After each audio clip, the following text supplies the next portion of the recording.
The dark side of fatherhood.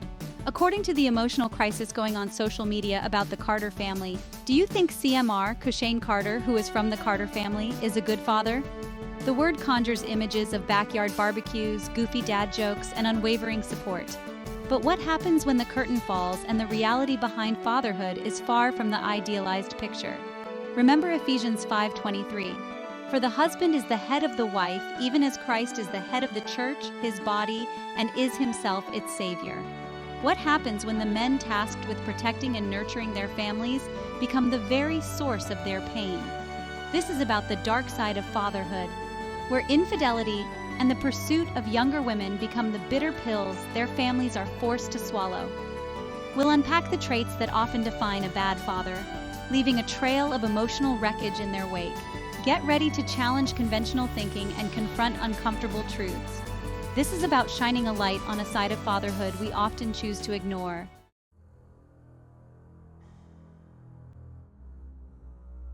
Bad fathers. They're not always easy to spot. They don't necessarily wear their flaws on their sleeves. Their actions often speak louder than their sometimes empty words. These aren't just dads who forget to pack a lunch or miss a soccer game.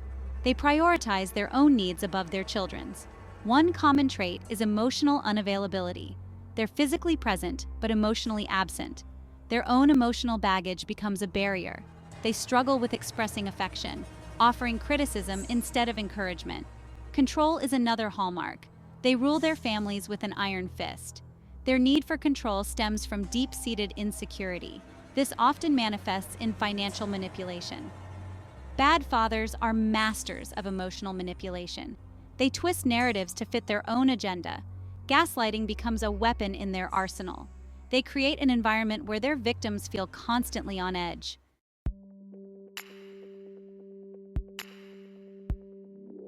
Bad fathers aren't always the monsters we see in movies, spewing insults and brandishing belts.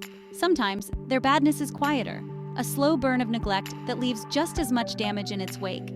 Imagine a house, lights on but nobody home.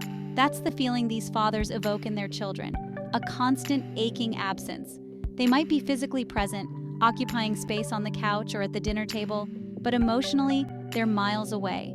Their neglect is a language all its own. It's in the missed school plays, the forgotten promises for a day at the park, the blank stares when their child excitedly shares a triumph.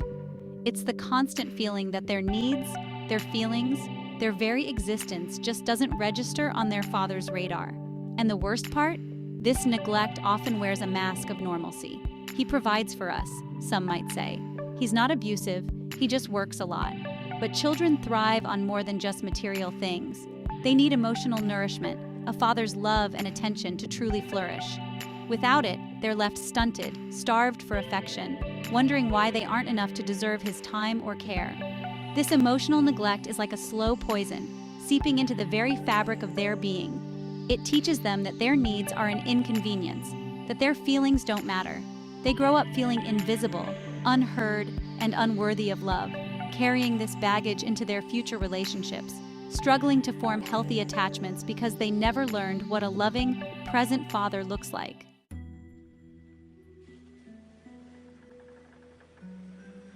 Control. It's the lifeblood of a bad father who thrives on dictating every aspect of his family's life. He sees himself as the conductor of an orchestra, every instrument, reed family member, playing solely at his command. He sets the tempo, dictates the tune, and silences any discordant notes that threaten his carefully constructed symphony of control. This need for control often stems from a place of deep-seated insecurity. He fears losing his grip on the family, on his authority, on his carefully crafted image of the man of the house. So he tightens the reins, using manipulation as his weapon of choice. He dictates finances, limiting his partner's access to money and making them financially dependent on him. He controls their social interactions, isolating them from friends and family who might challenge his authority. He's a master of gaslighting, twisting reality to fit his narrative. Did he forget to pick up his child from school? It's their fault for not reminding him, for not being more responsible. Is his partner unhappy in the relationship? She's being too sensitive, too demanding, too emotional. He erodes their confidence, making them doubt their own perceptions, their own sanity. He might disguise his control as protection or guidance, but it's nothing more than a thinly veiled attempt to maintain his dominance. He thrives on the power dynamic, on the feeling of superiority it grants him, and in the process he crushes the spirits of those around him, leaving them feeling trapped, suffocated, and utterly powerless.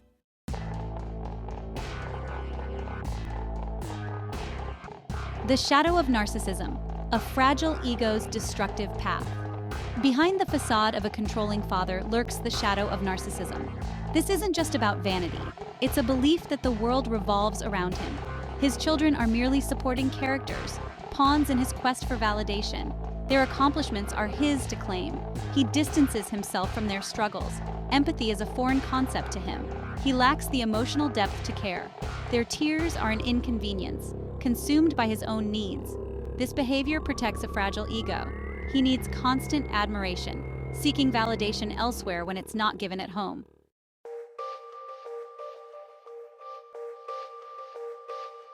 The siren song of infidelity, why men stray. Infidelity. It's a loaded word, conjuring images of smoky bars, clandestine meetings, and lipstick stains on collars. But the reality is often far less dramatic and far more complex. Why do men, especially those who have seemingly achieved the American dream of a wife and kids, risk it all for a taste of something forbidden? Is it simply a matter of lust, a primal urge for something new? Or are there deeper, more insidious forces at play? The truth is, there's no single answer, no magic bullet that explains why men cheat.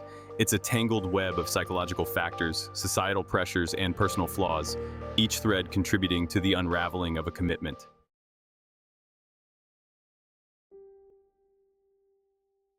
When fatherhood doesn't fit the fantasy. Fatherhood is often sold as the ultimate badge of manhood.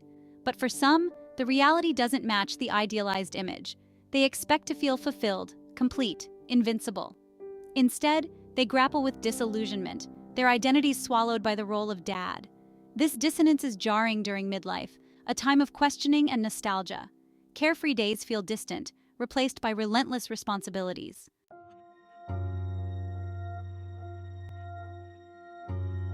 The ego trap chasing youth, seeking validation. Let's talk about the elephant in the room, the allure of youth. It's a potent cocktail, intoxicating and addictive, especially for men grappling with their own aging reflections. There's a certain societal reinforcement that comes with dating a younger woman, a subtle pat on the back that whispers, "You've still got it." It's a temporary ego boost, a way to silence the nagging voice of insecurity that whispers about receding hairlines and expanding waistlines.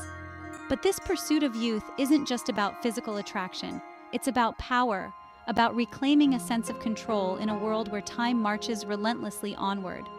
A younger woman, often less experienced and more willing to please, can provide a sense of validation that a man's ego craves, especially if he feels unseen or unappreciated in his current relationship. This dynamic can be particularly seductive for men who have built their identities on external validation, on achievements and conquests. As they age and their physical prowess fades, they seek reassurance in the admiring gaze of someone younger, someone who seems to embody the vitality and energy they fear they're losing. But this pursuit of validation is a dangerous game, a temporary fix that ultimately leaves everyone involved feeling empty and unfulfilled. True intimacy, the kind that sustains a relationship through the inevitable ups and downs of life, requires vulnerability, empathy, and a willingness to grow together. It can't be found in the fleeting high of a younger partner's adoration.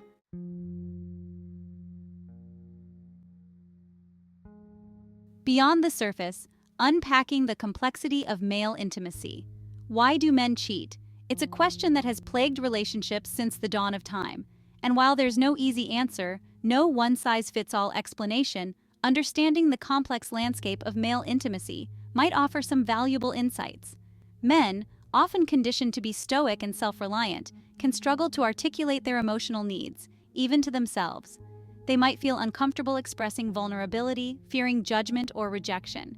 This emotional disconnect can create a chasm in relationships, leaving men feeling unheard, unseen, and ultimately deeply lonely. They might crave intimacy, a deep and meaningful connection, but lack the emotional vocabulary to express those needs to their partners. And here's the crux of the matter. Sometimes men seek outside of their relationships what they struggle to find within.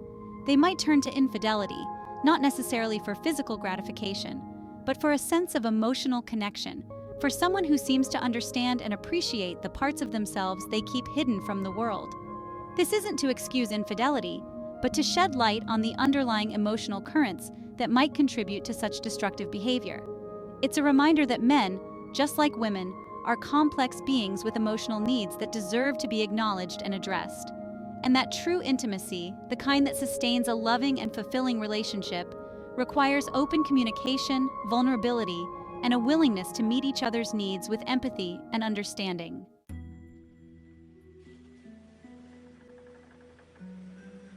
Power dynamics, the dangerous game of exploiting youth. Men who prey on young women often do so because of the inherent power dynamics at play.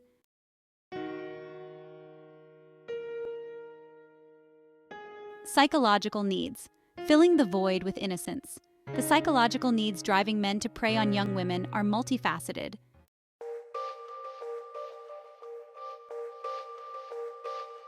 Section 3. Societal influences, the role of media and culture. Societal influences play a significant role in why some men prey on young women.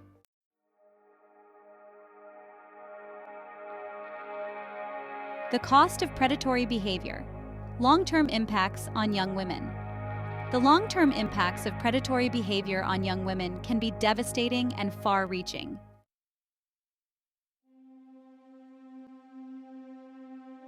Collateral damage, the rippling effects on families. The fallout from a father's infidelity and predatory behavior doesn't stay neatly contained within the walls of a home.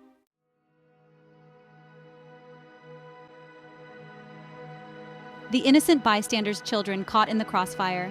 In the wreckage of a family torn apart by infidelity and predatory behavior, it's the children who often bear the brunt of the pain.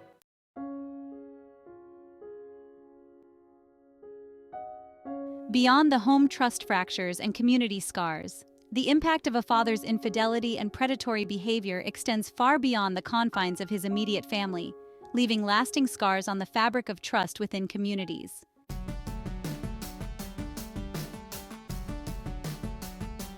Unmasking the darkness, recognizing the signs.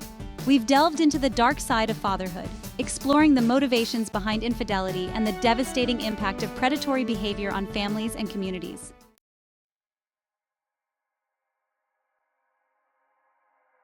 Section 2. Breaking the cycle.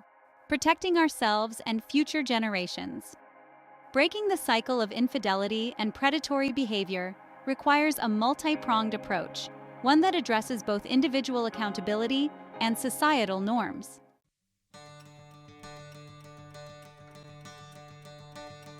A call to action fostering healthy fatherhood and strong families. Let's be clear, not all fathers fit the negative stereotypes we've explored.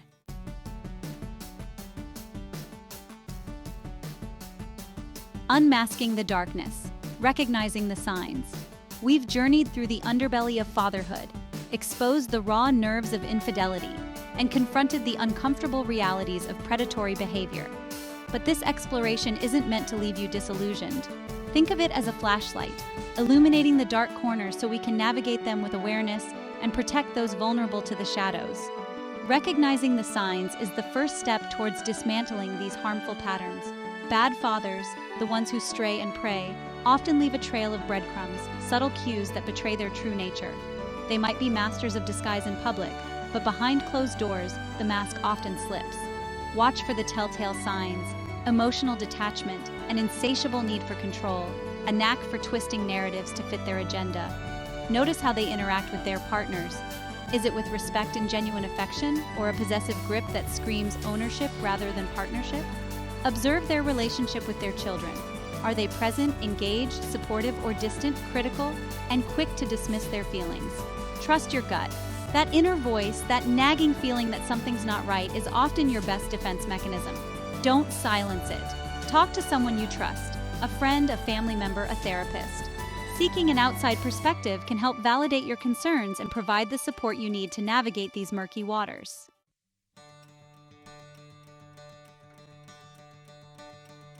A new dawn, rewriting the narrative of fatherhood. This isn't about casting judgment, it's about shedding light on a painful reality to rewrite the narrative. Countless men embody true fatherhood, present, supportive, nurturing. They are the quiet heroes, everyday role models. Let's celebrate these men and create a culture that supports involved, emotionally intelligent fatherhood.